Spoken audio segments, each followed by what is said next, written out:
The kingdom of Velara had once been a land of warm light and gentle winds, but now, for many seasons, a soft, gray haze floated above the tall mountains, and the air felt heavy, as if the sky itself carried a secret sorrow.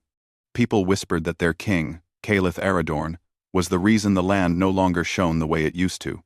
They said the Alpha King's heart had closed like a stone gate, and when a king of old magic lost hope, the entire kingdom felt the weight of it.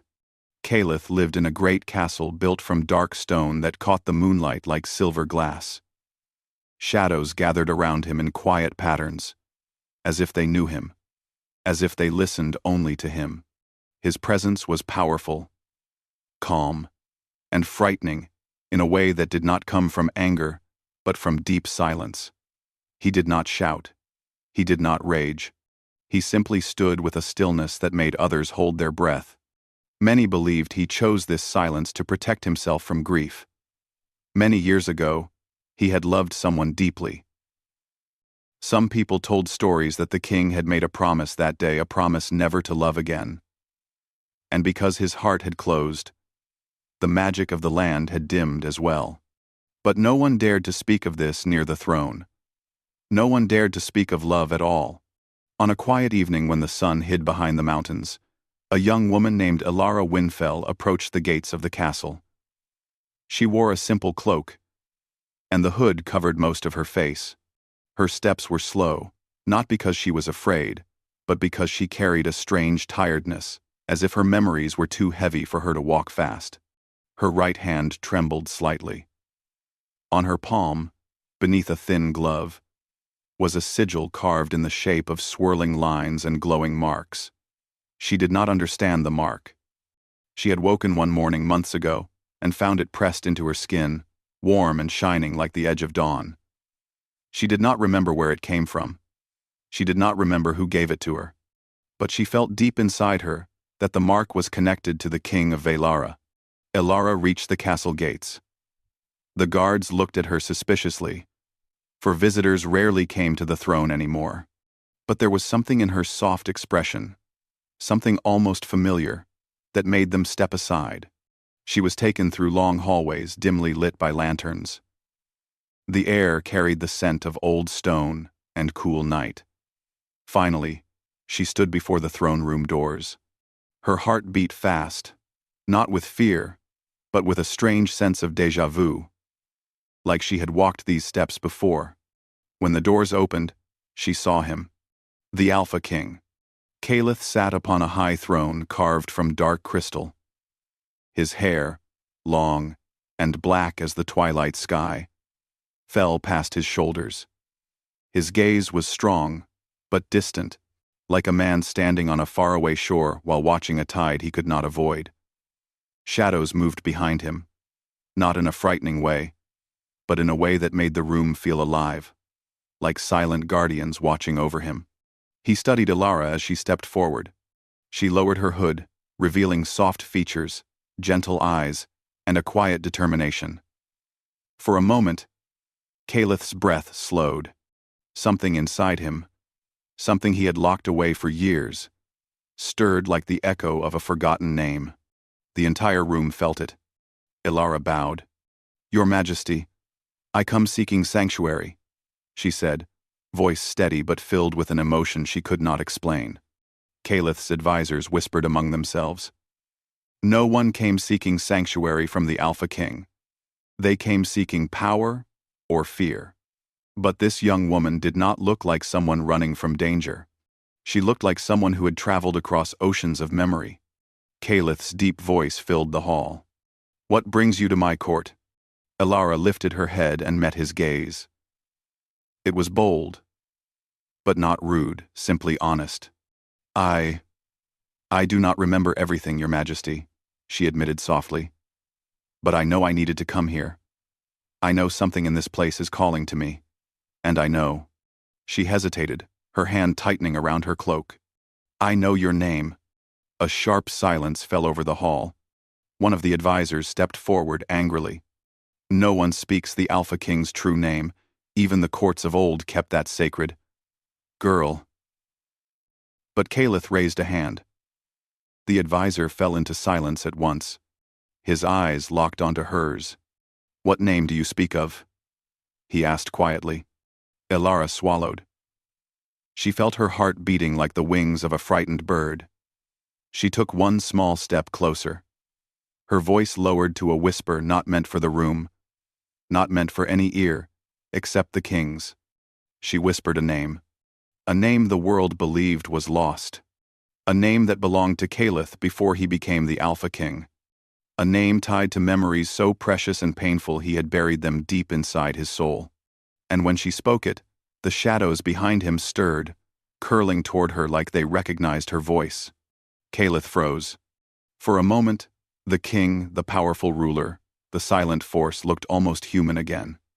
His expression softened into something he had not shown in years. Shock. Confusion.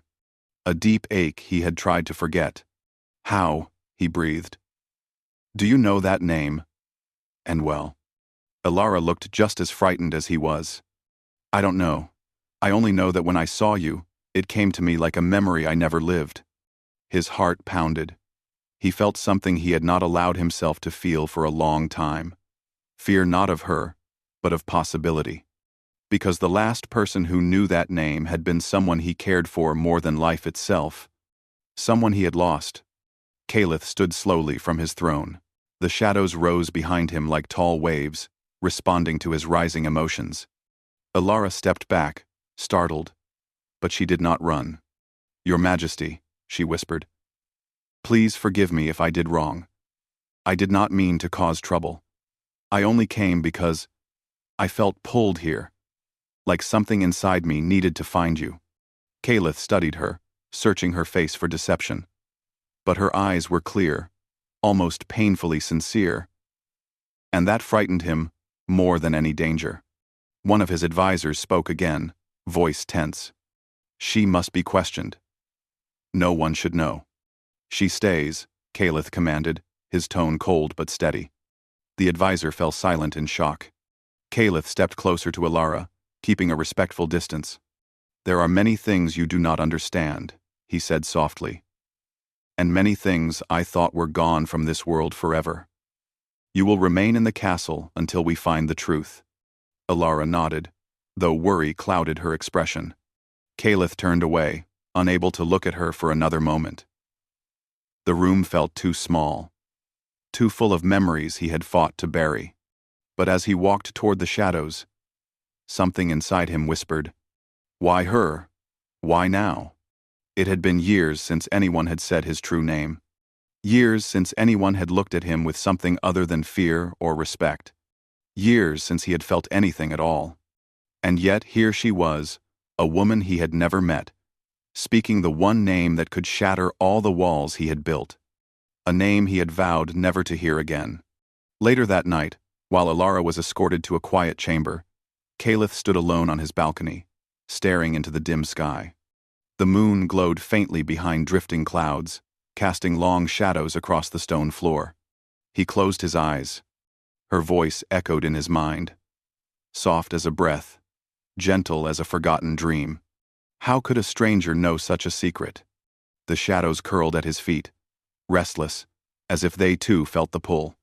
Caliph whispered to the night, almost afraid to hear the answer. "Who are you?" But in her chamber, Elara sat on the edge of the bed, her heart heavy with confusion. She looked at her glowing palm, tracing the sigil she did not understand. "Why did I say that name?" she whispered to herself. She felt both afraid and drawn in, like she stood at the edge of a path she had been walking her whole life without knowing. Sleep tugged at her eyes, but before she drifted away, a quiet voice inside her mind whispered something strange and familiar. "You found him." Elara opened her eyes in shock. But the voice faded as quickly as it came. She lay back, staring at the ceiling. Tears gathering in her eyes not from sadness, but from a strange, deep longing she could not name. And as the moonlight touched her face, the shadows outside her door shifted softly, watching her with silent curiosity. The morning after Elara whispered the forgotten name, the entire castle of Velara felt different. Servants walked softly, as if afraid to disturb some invisible balance. Advisors spoke in low tones, glancing toward the closed doors of the king's chambers. Even the shadows along the walls seemed to move with a careful rhythm. Something had changed in the Alpha King, and no one knew if it was a blessing or a warning. Ilara woke early, though she had barely slept.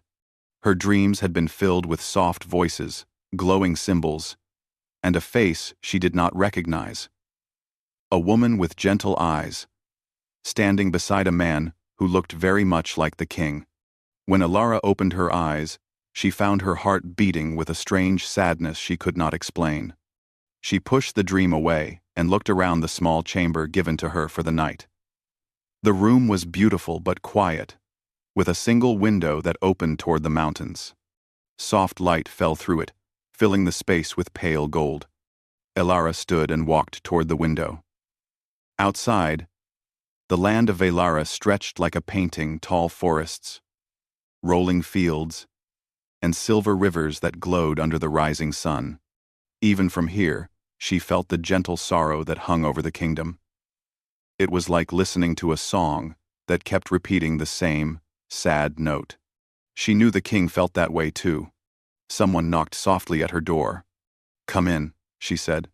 A young attendant, a girl perhaps a few years younger than Ilara, stepped inside. She carried a tray with warm tea and simple bread. "Good morning," the girl said shyly. "His Majesty asks that you join him later in the Hall of Echoes." Ilara blinked. "The Hall of Echoes? What is that?" The girl hesitated. "It is a sacred place, miss. Very few are taken there. It holds memories, old ones." Memories. Ilara's heart tightened. Was that why he wanted her there? Did he think she held a memory that belonged to him? She thanked the girl, who left quickly, clearly nervous. Ilara sipped her tea and tried to prepare herself. But the more she thought of meeting the king again, the more she felt something warm rising in her chest, a feeling that made no sense. She barely knew him, and yet his presence haunted her thoughts like a call she could not ignore. In another part of the castle, Caliph stood alone in a long corridor made of polished stone. Morning light streamed through tall windows, falling across his dark clothes and the faint shimmer of magic around him. He had not slept either. Her whisper had followed him all night. Her voice, speaking the name he had hidden deep inside. A name that belonged to a past he tried never to think about. Caliph closed his eyes, letting the cool morning air steady him. He had not felt this unsettled since the day his heart broke. He had sworn never to allow anyone close again. He had promised himself he would never feel the pull of affection or hope. But now, he could not forget the look in Ilara's eyes, or the tremble in her hand when she whispered that name, or the strange feeling that she knew him in a way no one else did. He took a slow breath. He needed answers. Later that day, 2 guards escorted Ilara through the castle. She followed them quietly, her palms warm with nervousness. The sigil on her hand glowed faintly beneath her glove, reacting to something in the air. It made her heart beat faster. The guards stopped before tall doors carved with swirling patterns. "The king waits for you inside," one of them said respectfully. Ilara nodded and stepped forward. When the doors opened, she walked into a grand chamber filled with soft white mist. The mist curled around the floor like clouds. The room was round, with tall pillars stretching toward a high crystal ceiling. The air hummed gently, as if it carried hundreds of distant voices, all speaking in soft tones. Caliph stood near the center, his back turned to her. He appeared calm, but Ilara could sense something hidden beneath his stillness. Something like tension, or fear, or both. When he heard her footsteps, he slowly turned. "Ilara Winfell," he said. "Thank you for coming." She bowed slightly. "Your Majesty." He studied her quietly. His eyes, usually unreadable, held a softness he seemed to fight against. "Do you know what this place is?" he asked. She shook her head. "This hall holds echoes of the past," he explained. "Memories that touch the heart leave traces here. They are not dangerous, but they are powerful. Elara looked around, feeling the soft hum of magic. Caliph took a slow breath. Because the name you spoke yesterday, it is tied to a memory I buried long ago. I wish to see if this place reacts to your presence. Elara's throat tightened. I do not know, he said softly, but I must understand how you know that name. She stepped closer, her voice gentle. I don't want to cause you pain. His eyes flickered. Pain. He had felt it the moment she whispered the name, but he could not tell her that. Caliph lifted a hand slightly. The mist in the hall answered him, rising in soft waves. Elara, he said quietly. Walk with me. She nodded. They moved deeper into the hall, where the mist grew thicker. As Elara stepped forward, the sigil on her palm glowed beneath her glove. Caliph noticed, and stopped. That mark, he said. Show me. Elara hesitated but slowly removed her glove. The glowing sigil shone like warm gold. Caliph's breath caught. I know that symbol. You do? She whispered. It is a seal, he said. Old magic. What bond? She asked. He paused, choosing his words carefully. There is a belief, he said slowly, that the heart of the Alpha King is tied to the life of the kingdom.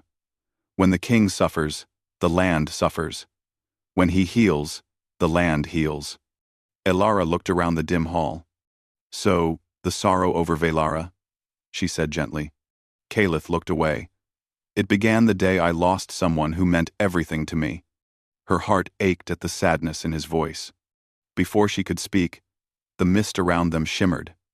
A soft light formed beside them, floating like a memory made of air. Elara gasped. The mist shaped itself into a faint outline, a woman's silhouette. She could not see her face, only the soft glow around her. The figure stood near Caliph, looking toward him with gentle affection. Elara touched her chest, feeling a sudden heaviness. Who is she? She whispered. Caliph didn't answer at first. His voice was quiet when he finally spoke. She was the one I loved. Elara swallowed. The echo of the woman moved closer, as if reaching for the king. The expression on Caliph's face, soft, grieving, distant, made Elara's heart tighten painfully. Elara looked at the glowing figure again. Something about her felt familiar. The mist shifted again. This time, the glow grew brighter, too bright. The hall reacted to Elara's presence, not the king's. Caliph stepped forward. Elara, something is happening. The mist swirled around her, lifting her hair slightly, as if greeting her. Elara felt warmth spreading from her palm, up her arm, into her chest. Images flashed before her eyes. A hand in hers. A promise whispered under moonlight. A voice saying, "Come back to me." She gasped, grabbing the edge of her cloak. Elara! Caliph reached out, not touching her, but staying close. The mist softened, and the glowing figure faded away. Elara stood breathing deeply, tears in her eyes. What did you see? Caliph asked quietly. I'm not sure, she whispered, but it felt like I was remembering something that never happened to me. Caliph's voice softened, cautious but full of worry. And the name you spoke, did it feel like that too? Elara nodded slowly. Yes. Like a memory someone placed inside my heart. Caliph studied her carefully. She did not look like someone lying. She looked genuinely confused, frightened, and sincere. He felt something shift inside him again, something warm he didn't want to acknowledge. Elara, he said gently. There is more to you than you realize. She lowered her gaze. I wish I understood what is happening. He looked at her glowing palm. So do I. Silence settled between them, soft and heavy. For a moment, the king and the girl stood close, both drawn into a mystery bigger than either of them. Neither knew what the sigil meant. Neither understood the mist's reaction. But they both felt something powerful rising between them, something neither had asked for. Something the prophecy had warned about. Before Caliph could speak again, Elara suddenly swayed. Her knees weakened, her breath hitched, and she whispered softly, voice full of fear and longing. "Caliph, please, don't let me fade again." She collapsed toward him. Caliph caught her before she could fall, holding her gently, his heart pounding. The mist around them pulsed once, glowing bright. Then everything went still. Elara slowly opened her eyes to a soft golden light. The air around her felt warm and gentle, like morning sun after a long night. She lay on a bed, covered with silver blankets, embroidered with delicate patterns. For a moment she did not know where she was. Then, the memories of the Hall of Echoes rushed back to her. The mist, the glowing figure, the strange visions that felt like memories she never lived, and the king's arms holding her before darkness took over. Elara sat up slowly, breathing deeply. Her palm, still marked by the glowing sigil, rested on her lap. The light on her skin was softer now, but still alive. It beat like a second heartbeat. A soft knock came at the door. "Enter," she said quietly. Caliph stepped in. The Alpha King, who usually carried himself with controlled calm, looked different today.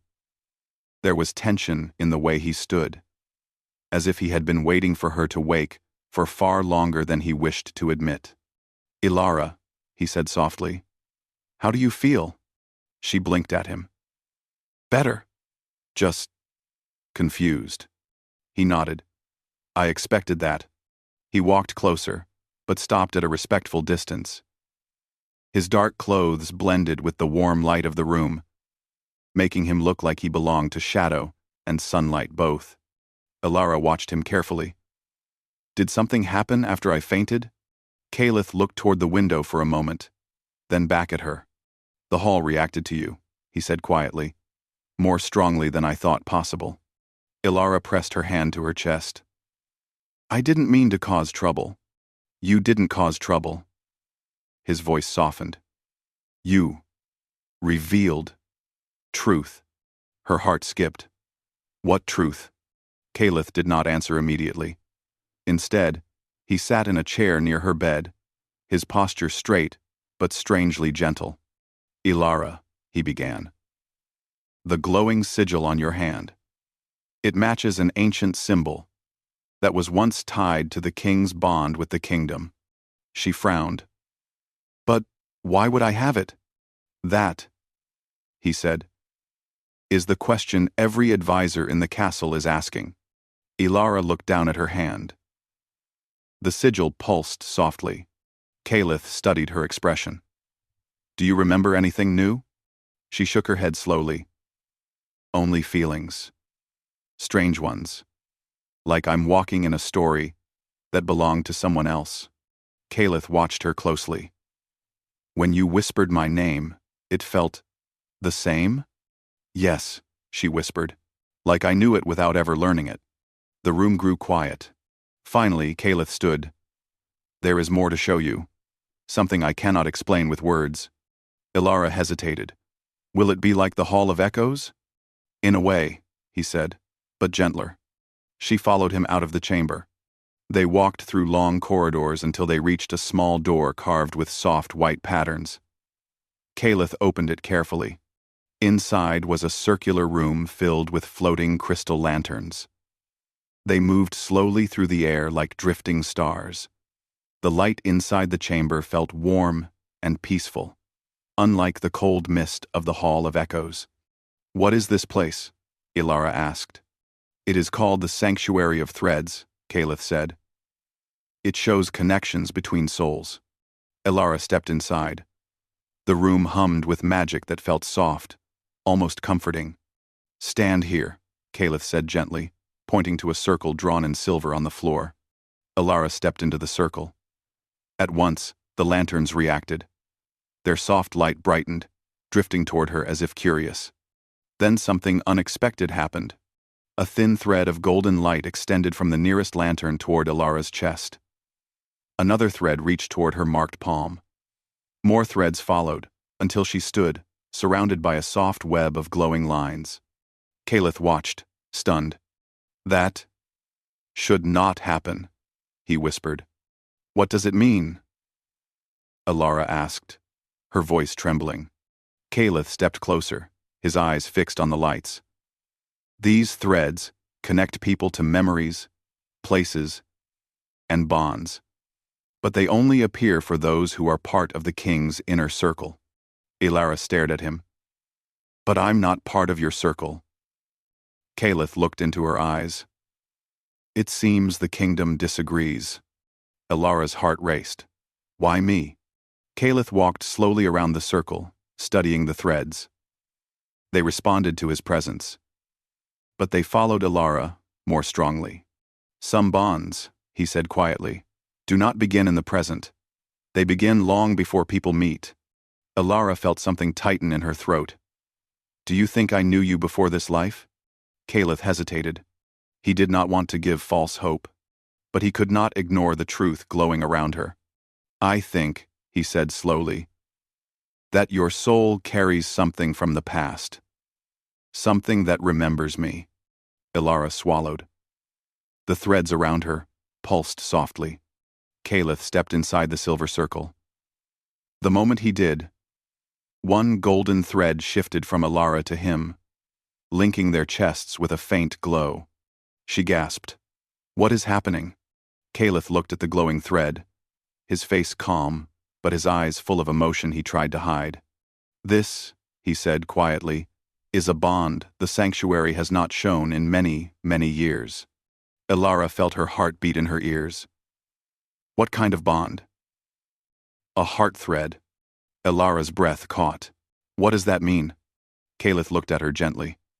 It means our fates are tied. The room felt suddenly too small, too light, too full of questions she could not begin to understand. Before either of them could speak again, another light formed above them, a vision created by the room itself. A shimmering scene appeared. A man and woman standing under a silver moon, their hands touching, their hearts glowing with the same golden thread. The image was blurry, but Alara felt tears gather in her eyes. There was a strange familiarity in the way the figures stood together. Is that? She whispered. Caliph's voice was soft. A memory. But I do not know whose. The vision shifted. Now they saw a great hall. People cheering. A crown shining. A woman standing beside the king. Alara's heart ached sharply.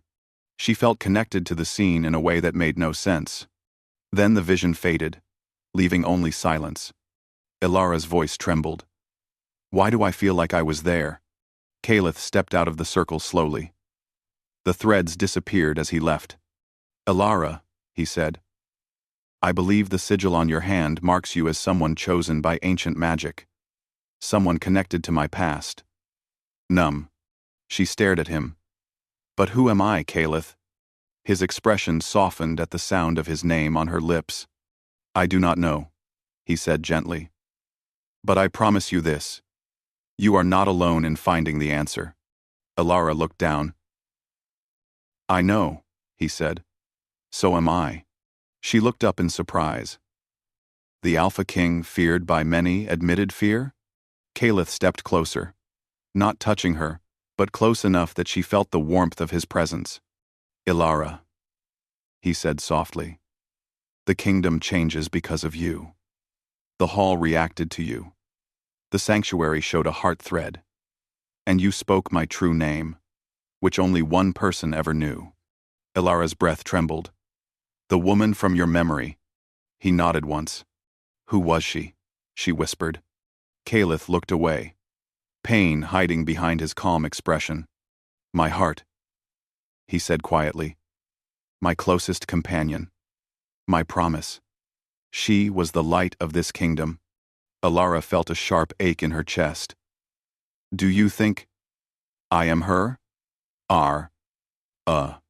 Caliph shook his head gently. No.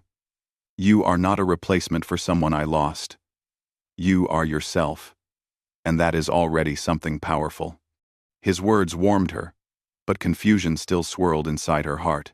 "Then why do I feel this connection?" she whispered. Calith met her eyes.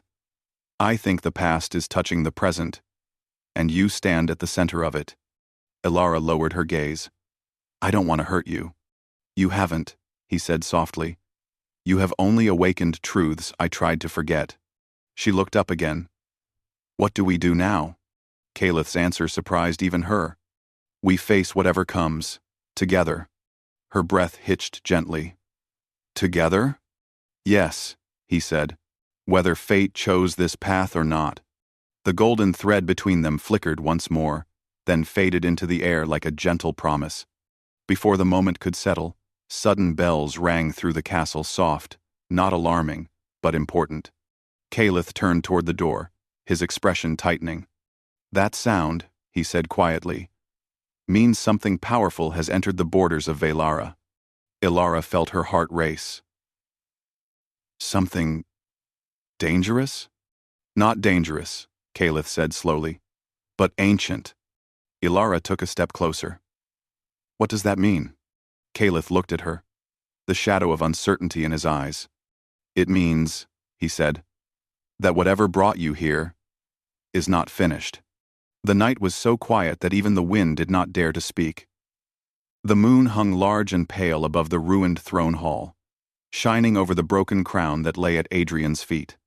Everything around him seemed frozen, as if the whole world waited for a choice only he could make. Arya stood a few steps away. Her hands were shaking, not from fear, but from the weight of what she had just done. She had spoken his true name, without any command or force. She had given it back to him freely, with trust that could either save him or destroy him. Adrian felt something inside him loosen. It was a wound he had carried for years, a wound built from grief, betrayal, and a promise he once made to never love again. But now that promise trembled like thin ice under the sun. He looked at Arya. She looked so small in the vast hall, but her presence filled every dark corner. Light gathered around her, as if the ancient curse itself bowed to her quiet strength. "Arya," Adrian said softly. Even her name felt new in his mouth. She raised her eyes. "You can break the curse now, but you must choose. The king or the man. The crown or your heart." He almost laughed, but there was no humor in it. "The curse was never only on my kingdom," he said. "It was on me. I shut my own heart. I locked it away, because I feared it more than any enemy." Arya took a step toward him. "You are not that man anymore." Adrian shook his head. "You gave me back my true name. You woke something inside me that I thought was dead. And I do not know what that makes me now." She came closer until she stood right in front of him. The moonlight touched her hair, turning it into silver threads. Her eyes shone, bright and steady. "It makes you free," she whispered. His breath trembled. Freedom was something he had forgotten how to hold. For a long moment, they simply stood there, silent but connected, as if the world around them had faded. The broken pillars, the fallen banners, the cracked stone. None of it mattered. Only this moment mattered. But the curse was still alive. It stirred like a faint echo under the floor, waiting to strike if he chose wrong. Curses were old, patient things. They waited for weakness, for doubt. Adrian felt it tug at him. "You know what the curse demands," he said. "It wants a choice, a sacrifice." Arya nodded. "It wants the heart of a king." Adrian's expression hardened. "It wants the heart of a man." Silence swallowed the hall. Arya reached out slowly. Her fingers touched his hand. It was a small touch, soft and hesitant, but it carried the force of a storm. Adrian stiffened. He had not been touched with such gentleness in years. "You are not alone," she said. The curse twisted inside him as if it hated those words. Arya stepped back. "Adrian, listen to me. You once promised to never love again because love broke you. But maybe love is the only thing that can heal what is left. He felt the truth in her words like a blade sliding clean through stone. He lifted his gaze to the moon. I feared losing myself. You did lose yourself, Arya said softly. But now you have a chance to return. Arya? End quote. A long breath escaped him. Then he closed his eyes. As he stood still, the air around them shifted. The broken hall trembled. Light rose from the cracks in the stone, swirling like mist, forming shapes of long-forgotten symbols. The ancient curse woke fully, sensing that its end was near. Arya watched carefully, her heart racing but steady. She had come too far to step back now. Adrian opened his eyes, and they were clearer than she had ever seen them. Arya, he said, I choose. But the curse surged, interrupting him. A low hum filled the hall. Symbols glowed brighter, lifting into the air like fireflies. Arya called out, Do not let it take your voice. The air grew heavy. The light bent. Shadows twisted like living smoke. Adrian stood tall. And then, for the first time in years, he smiled not a king's smile, not a cold mask, but a real, human smile. I choose my true name, he said firmly. I choose to be a man who feels, a man who risks, a man who loves. The curse screamed without sound. The symbols shuddered violently. Adrian took another step forward, toward Arya. And I choose you. The hall exploded with light. The curse cracked. It broke like a mirror hit by lightning. The symbols shattered into dust. The darkness that had lived under the stone for generations finally dissolved into light that rose through the ceiling and vanished into the night sky. Adrian fell to his knees, exhausted but free. His chest rose and fell with deep breaths, breaths that felt new, as if he had never truly breathed before. Arya hurried to him. Adrian! He raised his head. It's gone, he whispered. For the first time since I was crowned, it's gone. She knelt beside him. Relief softened her face. Her eyes filled with warm tears, but she did not let them fall. You did it, she said. He looked at her with gratitude that seemed too big for words. I did it because of you. The castle shifted. The ruined stones groaned, but this time the sound was gentle, like waking rather than breaking. The moon brightened, and something else happened. The broken crown at Adrian's feet began to glow. Softly at first, then brighter. The metal reshaped itself, mending its cracks, lifting into the air as if carried by invisible hands. Arya stared. What is happening? Adrian rose slowly. The kingdom accepts the choice, he said. The curse ruled the crown. Now the crown returns to the one who broke it. The crown floated toward him, but he did not take it. Instead, he shook his head. No, he said quietly. A king ruled by fear cannot wear this crown again. The crown dimmed, confused, almost hesitant. Adrian looked at Arya. If I accept it, it must be because I choose to lead with a new heart, a heart not chained by old pain. Arya nodded. Then choose it as the man you are now. He reached out. The crown lowered, resting lightly in his hands. This time, it did not weigh him down. Morning approached, soft and pale. The first light touched the throne hall, washing away the last trace of darkness. In that light, Adrian and Arya stood side by side. He turned to her. There is something I must ask. Arya held her breath.